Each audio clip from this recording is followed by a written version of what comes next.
What's up, you guys? Welcome back to another episode of the Let's Just Be Real podcast. I'm your host, Marissa Tonge, and today I have a very special guest. I'm so happy to have Miss Jalila Jones on the show. Hey, how's it going? So happy to be here. Thank you so much for bringing me to your space. Thank you for coming. So excited for this podcast. Yes, welcome. Welcome back to the East Coast. I know you were on the Midwest. Mid for a little bit. Yep. Just in time in the nick of winter. Girl. Mm-hmm. Well, is it colder? It's colder. Yes, in by Chicago. 20 degrees. Approximately 20 degrees. It varies because they're by Lake Michigan, which has no salt in the water. It's not a sea, it's a lake, which makes everything a little bit colder than our temperatures because we're by the Hudson. So there's a little bit more humidity. So we're talking about Chicago, by the way. Yeah. We're going to get into that. But Miss Jalila, yes. Tell us a little bit about yourself, who you are. Yes. So thank you again. My name is Jalila. I am a fitness, movement, dance professional. I've been in the game, girl, for about 18 years now. So I've been a movement specialist in several parts of the United States simultaneously. I've done some work overseas in Dubai, in the Middle East, and in Europe, but happy to make a full circle and make my way back to my home and back to the East Coast, to the tri-state area. Yes. Yeah. So now I'm one of the senior trainers at a company called P-Volve, which focuses on women's health and fitness functional training. And simultaneously, I am in the process of launching my own platform. Ooh. It took a long time for me to even get to this space. Yes. I'm nervous, but simultaneously excited and motivated to see its success, however it pans out. Yes. So yeah, that's where Girl, this is exciting. And this is the first that I'm hearing of this. Yeah. So this in. This is amazing. Yeah, we'll briefly touch on that too. We'll get a little bit on like how you're now at this point of wanting to launch your own thing. Right. But let's talk about like the roots. I like to give the listeners a little backstory on like how I know my guests. Absolutely. And everything like that. So how I met Jalila was actually, we were both working for a company called New York Sports Club at the time. Correct. This was like, what, 2014? Girl, I don't remember. 2013. It had to be 2013, 2014 before 2014, 2015, yep. So I had just started with the company at that time. If you guys know about like fitness instruction or anything like that, like you get on a sub list usually when you start. You don't get like a slot. You gotta, work for that slot.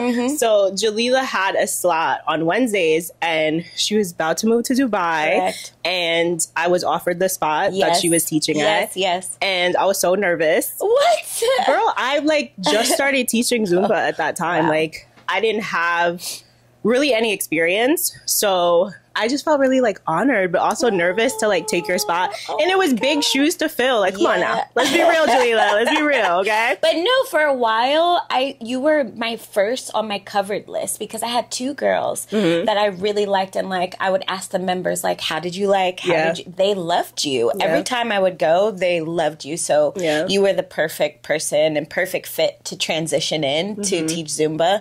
And you are an amazing and incredible dancer, but not just a dancer, an instructor. And I always say what makes the difference between an incredible instructor is not just being the talent, but also really wanting the success of the members who take the class. And it seems like you were pushing them and you were also simultaneously motivating them to want to be just as good, if not better. So I feel like once the you comes out of it, that's when you are in that stage as a movement specialist to become an instructor when you want the best for your members. And I feel like you had that immediately. They loved you. Thank you. And and then we met. I think you came back to visit and then we officially met because we didn't meet at that time. I just kind of like came in. Phone and email. Yeah. Oh my gosh. So we met and I was like, oh my God, like we're like the same skin tone, same size, like. And I took one of your classes. I took one of your classes at New York Sports Club. Yes. It was so. You were like, do you want to do a song? I was like, I don't remember this. I remember that. I was like, No, I do not remember any of this. You're like, do a song, do a song. They were so happy to see you, and like it was amazing. So so that's how we met, and then just following each other over the years and seeing like the development, and then so let's now tap into you moving to Dubai. Oh my gosh, yes. How? Why? What inspired you? So all my life I've been a dancer. I went to college and studied dance education and global studies. So my mom, the inspiration, my mom is a dance teacher and drama teacher. Shout out Miss O'Dude, those of you who know her. A beautiful woman, a classy woman. And my dad was a lawyer. So I was either going to go with human rights law or dance in some capacity. So getting the opportunity to study both global studies and movement led me to a path where I knew I wanted to travel, move, and help people. Unfortunately, my senior year in college, I suffered a really bad injury and I was no longer able to perform. And I was actually paralyzed. Wow. And from my neck down to my shoulder, I had nerve damage. The freak. Yeah. So I went through a large mental health struggle because, when you lose the opportunity to perform and do your passion, you kind of get lost. And I had no idea, what is my purpose? What is the point of me being here? What do you want me to do? Kind of asking those questions to the universe and feeling purposeless. And so my mom said, you know what, Jalila, why don't you tap into the fitness world? I don't want you to think of the fitness world as just like strength training, weight training, et cetera, et cetera. There's ways to move your body and achieve your fitness goals through movement, through the things you already love. Why don't you try this with me? At the time I was going to physical therapy. Physical therapy sucked because it's very painful and I just didn't like it. So I went into aqua Pilates, and my mom also had me go into Zumba classes. And for the first time I felt inspired. I felt motivated. I was like, okay, I like this. Let's see what opportunities can flow that are more lucrative and present opportunities for work in this field. So I immediately got a Zumba certification. And at the time, I was already teaching dance and choreographing and teaching dance cardio. But I wasn't certified. I was just, I'm a dancer. So sure, why not? Let's dance right. and get fit. Right. So Zumba was the easiest transition, then bar, et cetera, et cetera. So from there, I was working at Equinox. I was working at New York Sports Club. I was working at Chelsea Piers. I mean, I literally was being pulled in and out of the city, New York, New Jersey, just going around teaching. And I feel like in New York Sports Club in New Jersey, there were so many different New York Sports Clubs. So I was going from Inglewood to Bayonne to driving here, driving there. Then I would have to drive into the city. And I said, okay, where is this going? Right. What are we doing here? And we know it's for chump change with these companies. Oh. Okay, so we are keeping it very real. It's I love that for us. We get real. We get real here, okay? She's not lying. So basically, I started going on Craigslist at the time. I don't even know if that's a popular thing to find jobs now. Is that the way? The girlies move? I have no idea. Well, Craig, thank you so much because I started going on Craigslist looking for different opportunities because, like, if you didn't necessarily want to go into casting, into filming, into auditioning for videos, there was like this sub Craigslist where you could do like, oh, we need a choreographer for this. We need a dance teacher for that. Like an under the books kind of opportunities. Yeah. So there was an opportunity said, do you want to see the world? Something like this. And I was like, yes, I do want to see the world. Are you into dance or do you have a dance background? Actually, yes, I do. And then I clicked the link and it was like, would you consider being an instructor overseas as a talent? Because we're seeking talent to come be a trainer for company Physique 57. Okay. I clicked it, sent my resume in. Did not expect to hear anything. So this is now September, August 2015. Okay. I continue to work. I continue to teach bar. I continue to teach Zumba. I continue to teach dance all throughout the tri-state area, simultaneously dancing for bar mitzvahs. So, whatever I could do, I was doing it, right? Yep. And then all of a sudden I get an email back. Hi, we received your resume. We'd love to have it schedule an interview. So I scheduled an interview. It was via Skype. Is Skype still a thing? I don't think so. Oh my God. Actually, it has to be for somebody. I mean, for somebody, you know. we scheduled an interview, girls, via Skype. And then they said, okay, we want you to go audition, send a video submission. Okay. So I had my two cousins get into a video. We used that small studio in New York Sports Club Inglewood, not the main studio, the Pilates studio. I had one of the trainers film a video, and I taught a 6-minute bar audition. Several people from around the world auditioned for this position. Like it was a global audition. And now it was a 5-part audition. So the next stage was another Skype call. Now I'm on the call with the owner of the Dubai location. We hit it off, loved her. Then she said, we need you to go into the New York office and try a class so we can get a feel of who you are. Okay. So I auditioned with one of the lead trainers there, interviewed with her. Then I go in for my final audition, and maybe it's the end of September, and they said, we'd like to offer you this position as a full-time trainer working for Physique 57 in Dubai. It was after several auditions, we've decided to hire only 2 of you. Ooh. The other lady that we're going to hire is from Wales, and you will speak to her soon, but you have the part. Wow. I got off the phone. I started crying. I said, thank you, God. This is everything I could have asked for. I finally get to go to the Middle East. I studied Arabic in college a little bit and in high school, so it all kind of... It was kismet, right? Yeah. It was all meant to be. I wanted to leave. I wanted to be in one steady place instead of traveling to different places. Doing the most, Health benefits, a retirement plan, et cetera, et cetera. I was like, this is perfect. And I told my mom, hey, Mom, I got a job. She said, okay, great. I said, I'm going to Dubai. She said, what are you talking about? I handed her the contract. She said, give me a second. She went into the back room, and she came back out, and maybe 28 days later, I moved to the Middle East. Wow. October 28th, 2015. Girl, how was that transition? Oh, my gosh. And just adapting to a different culture completely. Yeah. It was better than I imagined. Shout out to her for that. Better than I imagined. You know that song? I love.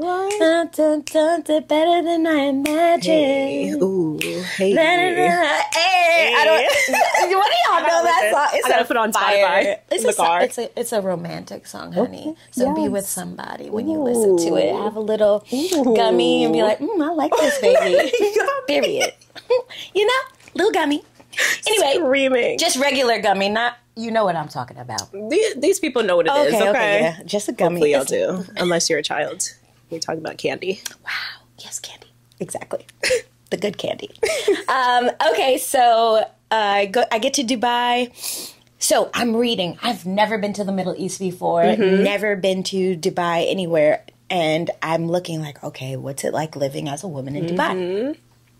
I did read that it's very safe, but it's also extremely conservative. So take precaution as far as dress code in public spaces, like a mall or a mosque or anywhere. They do want your shoulders to be covered. They do want your clothes below the knee, right? And just to take precautionary measures because it's 90% expat in Dubai. So a little clarity, there are 7 states in Dubai. The country is the United Arab Emirates. Inclusive in those states is Abu Dhabi, Al Ain, Ras Al Khaimah. Dubai is one of them, and Dubai is the main city, but not the capital. The capital is Abu Dhabi. Okay. Dubai is the main state/city, and it's about 90% expats. So people from around the world live in Dubai, and maybe 10% local of Emirati people. So because there's so many different cultures and so many different people from around the world, they just ask you to be precautious and respectful of everyone's religion, background, and upbringing. So when I got there, it was much more liberal than what I had prepared for. That being said, the rules are in place to provide safety and to encourage people because it's still a travel city. Like it's they make a lot of their money based off of like people coming in, visiting. It's a visitation city. Visitation city. I don't even think that's the right word, girl. A visitation city, like a jail. It's a visitation city, girl. It's a visitation city. People, you get your visitation rights. Period. No, it's Taurus. Yeah, Taurus. Like a tourist landmark. A tourist spot. Y'all, I've been up since about 5 a.m. You know what she means. Bear with me. Y'all know what it is.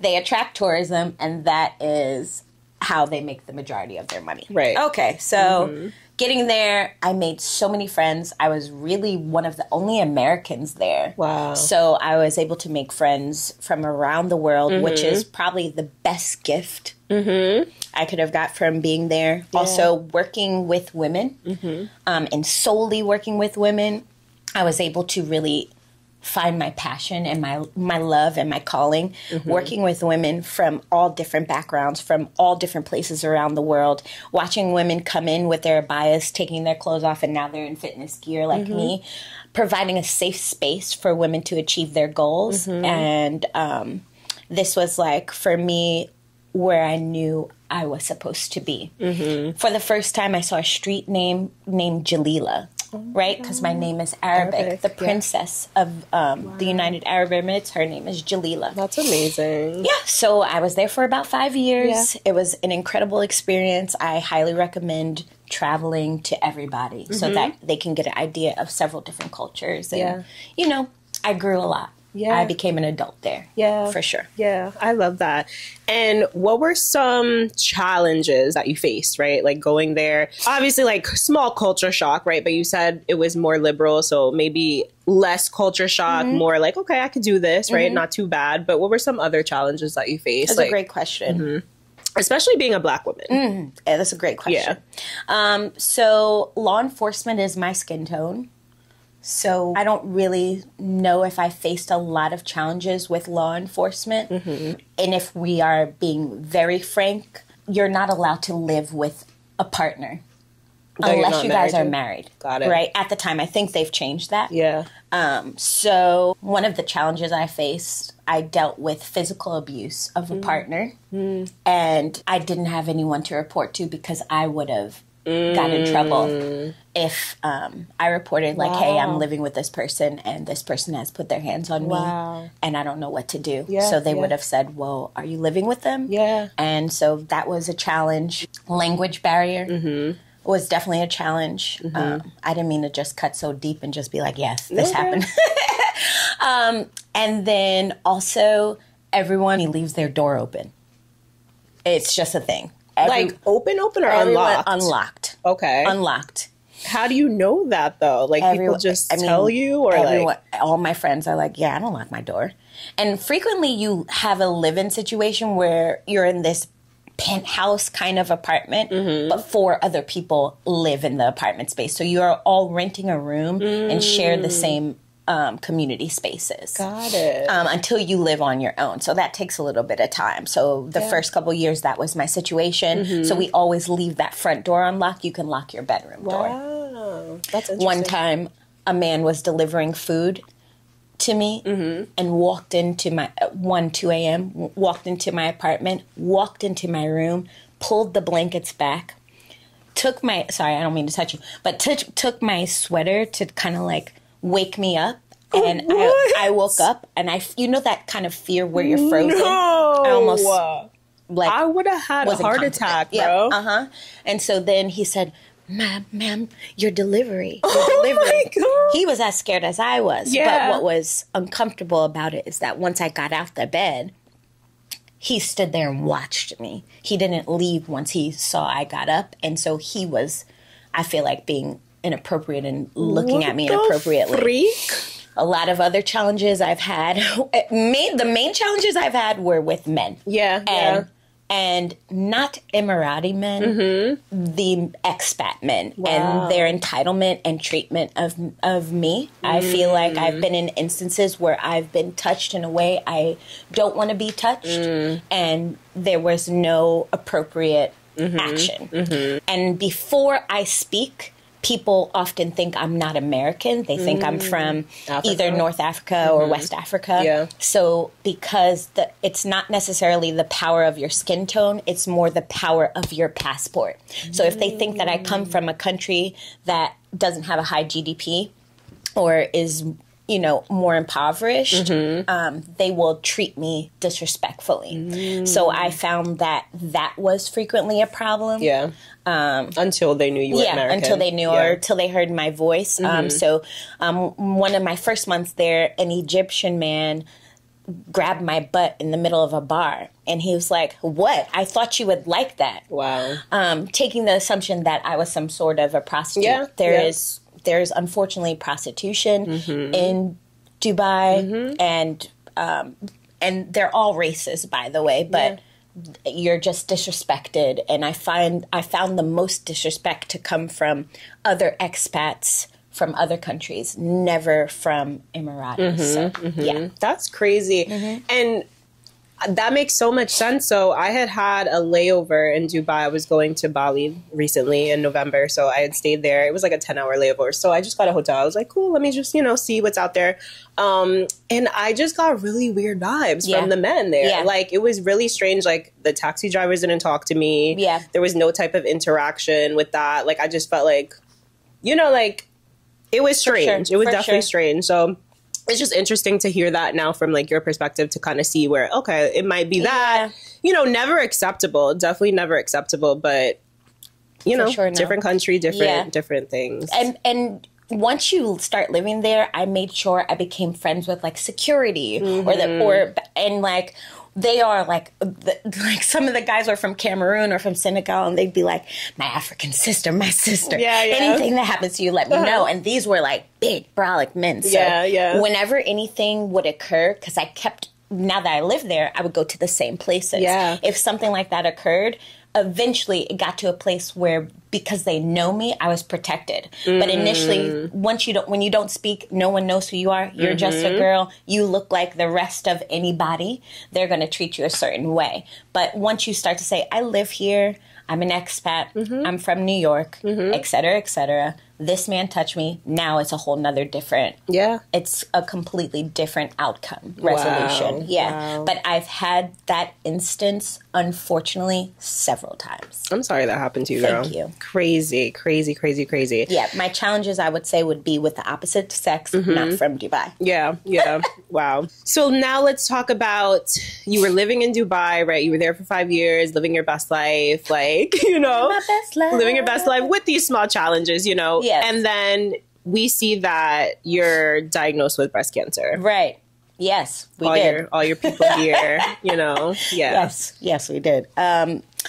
So that one's an interesting story. In 2019, the how it happened was I was in my house and I started to feel these really sharp pains in my breast. I already have like cystic breasts, or what they call fibroadenomas, which are very similar to cysts but are benign but are painful. And the difference between a tumor and a fibroadenoma is that fibroadenomas are known to be painful, but tumors are known to be silent and painless, right? It's the silent killer. To the point where when I was taking a shower, there would be water. Whenever water would touch my breast, it would like burn and hurt. Wow. So I said, okay, this is weird. And this has been consistent for about 10 days now.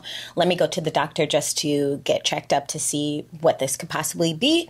I went to see the OBGYN. She started to feel around my breast. She said, yeah, you're feeling a little lumpy, but at your age, it's totally fine. And usually it's a good sign because pain represents cysts or fibroadenomas. They do not represent tumors. But she said, let's go get a sonogram, mammogram in the interim, and then possibly an MRI just to make sure. So for you and I, we both know that you're okay. Yeah. And how old were you at this time? 32. 2019, 32. And I'm now 28. Right. I'm screaming. Honestly, you can age backwards. Okay. I be trying to tell y'all on this show. You really can. So many people I know. You are aging backwards, by the way. I literally saw you today. I was like, wow, she's so beautiful. I walked in. No, I'm not joking. So are you. I was like, yes, girl, go off. I said, I love girl, you look like you're 25. Like, come on now. Thank you. Let's be real. I don't know what that is, but I was like, when I walked, I was like, dang, I haven't seen her in a while. She looks good. Thank you. And body is right. Thank you, honey. I hope I didn't yell into your thing, but you're looking good. Thank you. So, okay, yeah. So I go to get the sonogram, and at first, my OBGYN was a female. Mm-hmm. My sonogram technician was also a female. Okay. This was great. We were onto something. So I'm into it. I'm in another town. By the way, note we are in the Middle East and this is happening. So you can only imagine. Mm-hmm. So I'm now in another urgent care where I'm getting a sonogram. She's like, okay, yeah. It's just a cyst. There's a couple cysts on the outside of your breast, and then she continues to go down with that little probe on my breast, and she said, uh-oh, that's a little weird. This one's not looking like a cyst. And she said, let me zoom in, I think we're going to have to send you for an MRI because I'm not liking the way this little lump is looking. Most cysts or most fibroids have this smooth oval shape. Tumors present like this squiggly kind of popcorn off inconsistent round shape. Yeah. And she said, I do see one of your lumps looking a little squiggly. The word she used specifically was squiggly. And there's a language and accent barrier. So she's trying to find the word that I would most relate to. So that's why she said squiggly. She said, let's send you in for an MRI, but I'm going to rate you on the scale of 0 to 6 on BRADS, which is the likelihood of it being a cancerous tumor, 4. 4 means that there's now a 20% chance that tumor that they found in your breast is cancerous. And it's called a BRAD scale. I don't know what the acronym stands for. Yeah. So I'm just trying to educate y'all just a little bit. Yes, no, people need this. People need this education. So I go in for my emergency MRI. And then I get a call right before I'm getting ready to teach my class at Physique 57 from my OBGYN. And she said, now that you've taken your MRI, you have now gone up to level 5 on the BRAD scale. So now the tumor is a 90% chance of being cancerous. We need to send you in for a surgical biopsy. So now I had to find a hospital. And I've been on the phone with my mom about this. Yeah. So now my mom's getting ready to this is early December, fly out to come be with me for my first surgery. I've never had surgery in my life, even with my nerve damage injury. Yeah. I've never had a surgery. She flies out, and now we meet an Egyptian doctor named Dr. Najla, who's lovely. But I have no idea how this process is going to go. Right. Again, I've never had surgery. I've never been sick like this before. Right. And now I know I have a 90% chance that there is a tumor inside of me that could possibly be cancer. The doctors and the nurses are still very positive, like, it's not cancer. We're just going to sample this tumor, but we get this all the time. People have to do biopsies all the time. It's not cancer. You have nothing to worry about. Do you think they were going based on like your age and health status and all of that? Yeah. Absolutely, 1,000%. Yeah. And the fact that I had fibroadenomas in my breast already. Okay. They're thinking this is just an off-looking fibroadenoma. No history of breast cancer in my family. So okay, we're going in for this biopsy, which I don't think is going to be anything. They're saying you're going to be awake for it. Girl, they put me on a little stretcher, and they had me put my arms over my head, and they told my mom, hold her arms down. Dr. Najla comes in with a needle that she puts right around my areola, and she's like, okay, this is going to numb everything. But just to watch it happen, I feel like I should have been sedated a little bit. Heart was pounding. She's like, okay, we're going to put this into, you will feel no pain. It will numb the breast. Then we're going to put another one in. Yeah. Then you see this vacuum looking, looks like saw tools, girl, like from the movie Saw, like right on the side. You see her, okay, now we're going to cut like right underneath the breast. So they took an incision, they cut like half an inch underneath my breast. And they took this little tube. Okay, you know when you go to the dentist and that tube where they're sucking? Yes. It's like cylinder, super small, real thin. Yes. Not a lot of girth. Yeah. Yeah, you know what I'm talking about? Wow. So they put that inside of my breast. And I'm just watching everything go in. But she's right. I didn't feel too much pain. Yeah. I did feel a little bit of pain, maybe 4 out of 10. Yeah. But I felt more pressure. I saw them pull out a piece of the tumor, and she said, okay, we're going to put this in the bag, go get it tested, but trust me, you're fine. And they wrapped my breast up, so put the invisible stitches back on, and I went about my day. A week later, December 17th, I'm now in the oncology part of the hospital. And I already had an intuitive feeling something was wrong from the moment I felt pain. Because your body knows. And no matter what anyone was telling me, you're fine, or like kind of pacifying me, or kind of like trying to stay positive because they're in denial. I knew from the jump something was wrong, and that it's most likely cancer. And I'm not a morbid, negative person. And I'm not at all. I'm actually pretty positive. And I knew that whatever it was, because I was in a very spiritual state at the time, I was going to be fine. And that's kind of how I led that journey. So anyway, December 17th comes. Now I'm in the oncology department with all of the surgeons, and now we're with the male doctors. And my first doctor said, "You already know, right?" That's how he said it. Wow. "You already know. Like, you already know what I'm going to tell you." I said, "Yeah." Wow. He's like, "So you do have cancer, stage 2, grade 2, ductal carcinoma with lobular features." So there are several types of cancer. I'm not going to tell you all the types, but lobular is one of the most rare types. It's rare, and it usually happens to women who are over 65. Okay. So initially, I was diagnosed with lobular cancer. After they've done more testing, I had ductal cancer, ductal carcinoma with lobular features. Okay. Stage 2 is 2 out of 4. 4 meaning where cancer has now spread outside of the breast to the rest of your body. Stage 2, it was just getting ready to reach underneath my arm. And then moving at a moderate pace. So it could move quickly, it could move moderately, it could move slowly. This cancer was moving at a 30% speed. Wow. And then it was hormonal. So it was positive in progesterone and estrogen. And their next steps were surgery, possible chemo, radiation, and then hormonal suppressant pills. Okay, so after that diagnosis, that's when I took to social media because I was feeling extremely isolated. Again, a lot of my trials living in Dubai was with gender, right? I didn't feel like this was a topic I could talk about. Overwhelming. All the process. We're going to do this to you and this to you and this to you. And so I talked to my mom. My mom's like, "Are you sure you don't want to go back to the States and take care of this?" And we didn't know my health care rights going back to the States. I didn't have health care. My health care was only for the United Arab Emirates. I didn't know if I would be able to get coverage in time for all of these things. And they're saying you need the surgery now because of how fast the cancer is moving. So I said, "Okay, we're here, Mom. We're going to have to just stay here and do this."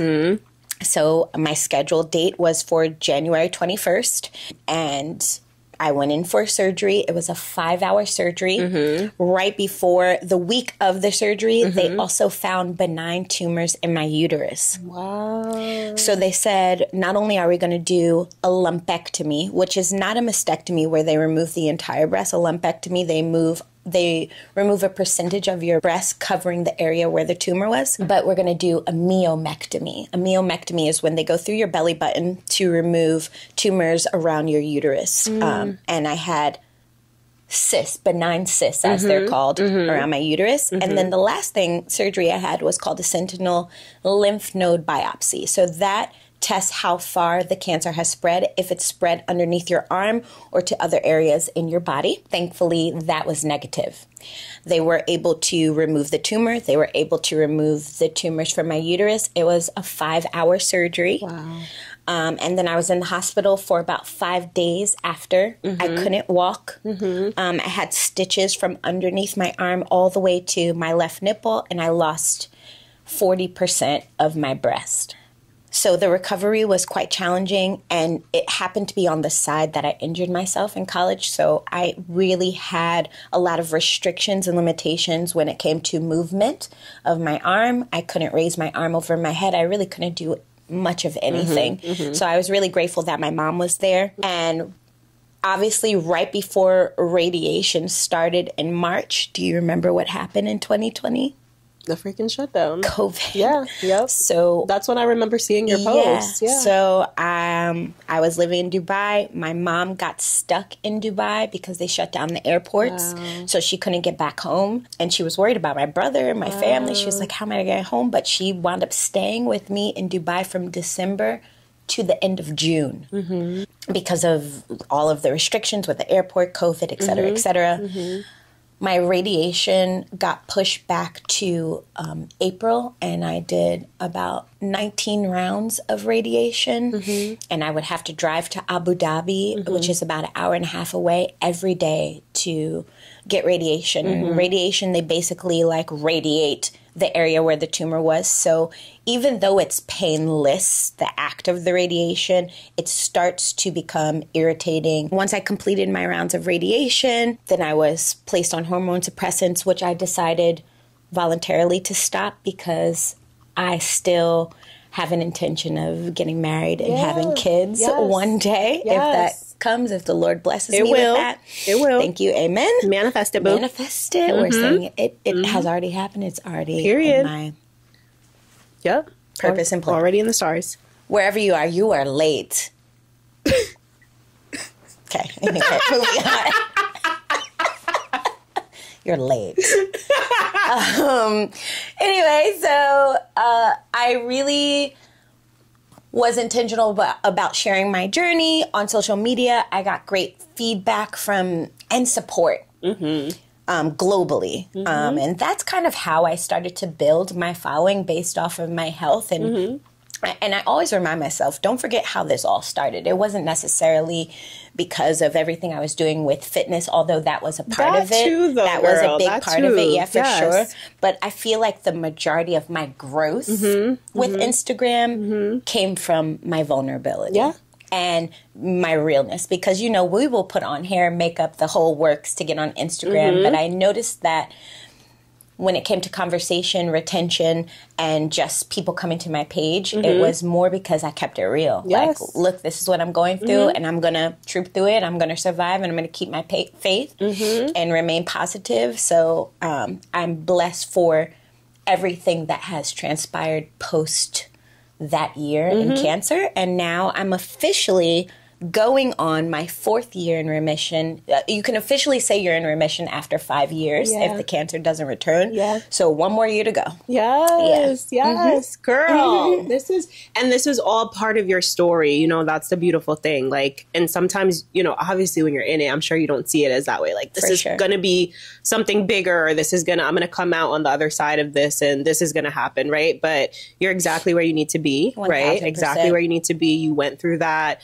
And I'm a true believer that God sends us challenges and tests in our life, you know, that can sometimes break us. But because you're such a strong woman, also having the support of your mom is a beautiful thing, you know. So just be grateful, you know, and I know you are. But, like, let's just take a minute to be grateful for, like, totally grateful. Everything, you know, everything. I always say walk in gratitude and watch more blessings flow. Like, the more you are grateful to the universe or whoever you pray to and talk to, the more they want to give you things. So constantly walk in that light. And from there's many instances that I've struggled with my own personal mental health and purpose, but I always try and take myself back to that girl because that person that was going through that journey is someone I admire, and it might have been and is one of the proudest moments of my life, that I was proud of me for how I handled cancer and how I handled that moment in my life. I was able to work out all the time, meditate daily, journal daily, encouraged others to journal daily. I would always write things I was grateful for every day. I wasn't really an angry person going through this journey. And I think that God just protected me. The universe just protected me. And I kept saying, God, use me however you need to use me and help me help others, even though, you know, as you help me help others. Help me with my purpose. And God did that. And I am very grateful to see who I became during that journey. And frequently when I'm discouraged or I'm going through a trial, I always remember that girl. Yeah. That fighter. Yes. That positive light that was able to inspire while going through something challenging. Absolutely. This whole thing. I hope you guys like made it to the end here, because first of all, we're definitely gonna have a part 2. Jalila's gonna be back on the show. We're gonna have part 2 because we have so much more to talk about. Yes. Like, we literally have never like done this where we sat down and talked. It's true. We have so much to talk about. But Jalila, I just want to express like my gratitude for you for coming on the show and sharing your story and being vulnerable. For real. Thank you so much. Thank you so much. If you guys are watching the show, please follow Jalila. Tell them where they can find you. Yes, you can find me on Instagram at Jalila Jones. You could take class with me. I teach Zoom classes so I can connect with people all over the United States and the world. Just shoot me a DM expressing your interest. I also teach in New York City at PVolve, New York and Soho. We'll soon be teaching in New Jersey, so look out for that. But check me out at Jalila Jones, no spaces, Jalila Jo, Mrs. Jones. Yes. Ooh, come on, that sound good? Come on, no. No way. No way. But thank you. We'll see when we run it back. Yeah. But yeah, follow her on Instagram. We'll also link it in the show notes. And if you guys are listening on Spotify or Apple, make sure you rate and review the podcast, preferably 5 stars. Thank you. And if you guys are on YouTube, make sure you hit that like button, subscribe to this channel, drop a comment, let us know what stuck with you the most in this conversation. Like, what were you inspired by? What stood out to you? Let us know. And we'll see you guys on the next episode. Thank you so much. Thank you, boo. Bye, y'all. Bye, y'all. Hello, testing. 1, 2, 3. Test. Testing.